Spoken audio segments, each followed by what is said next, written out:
Picture yourself dropped into a massive, complex game. You have no idea why you're here, there's no rulebook in sight, and no one explained how to win. To fill that void, humanity has spent the last few thousand years inventing thousands of different rulebooks. The result is a fractured modern world where billions of people are playing the same game by deeply contradictory sets of rules. Understanding the world's religions requires looking past the daily prayers and the architecture.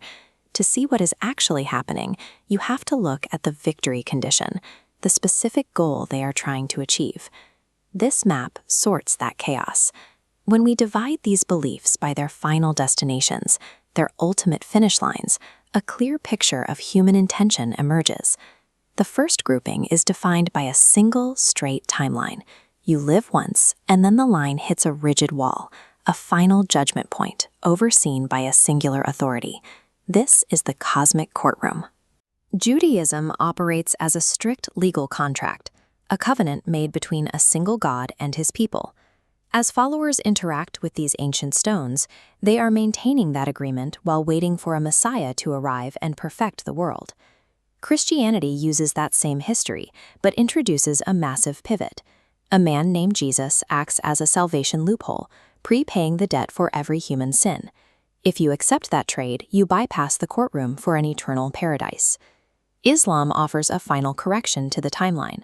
In this view, Muhammad was the last unedited prophet. Clearing the courtroom requires no loopholes, but rather strict adherence to 5 specific rules of behavior shared by nearly 2 billion people. Strict variants, like the Jehovah's Witnesses, believe the courtroom results are highly exclusive, with only 144,000 people entering heaven, while the rest of the worthy inherit a restored paradise version of earth. 3,000 years ago in ancient Persia, a prophet named Zoroaster outlined this entire framework first.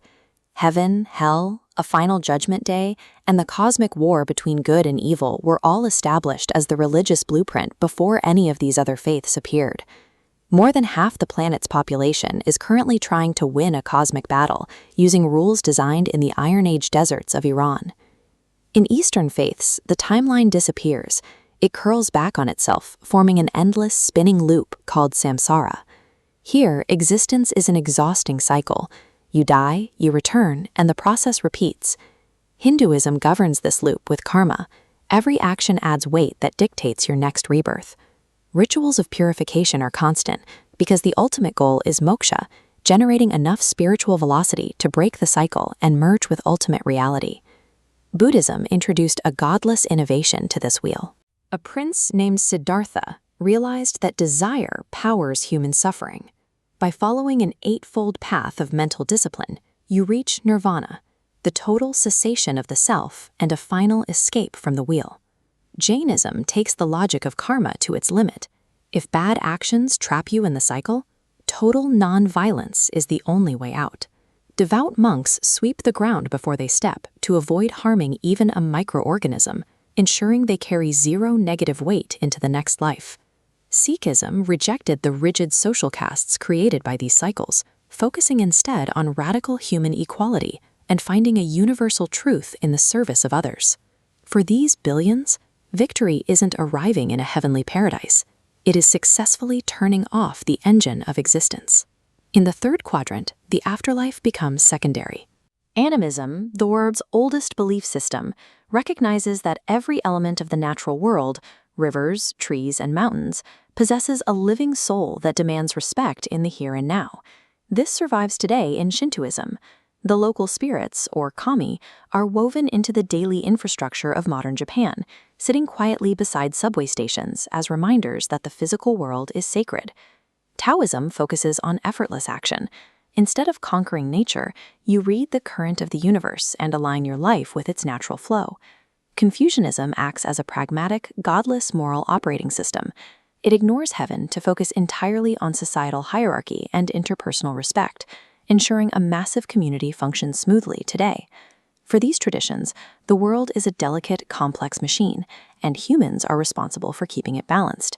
In the final quadrant, the rulebooks mutate. The Baha'i faith claims that Moses, Jesus, and Buddha were all delivering localized updates from the same God, tailored for different eras. Cao Dai takes this blending further, fusing Buddhism, Taoism, and Catholicism into a hierarchy where historical figures like French novelist Victor Hugo act as official saints.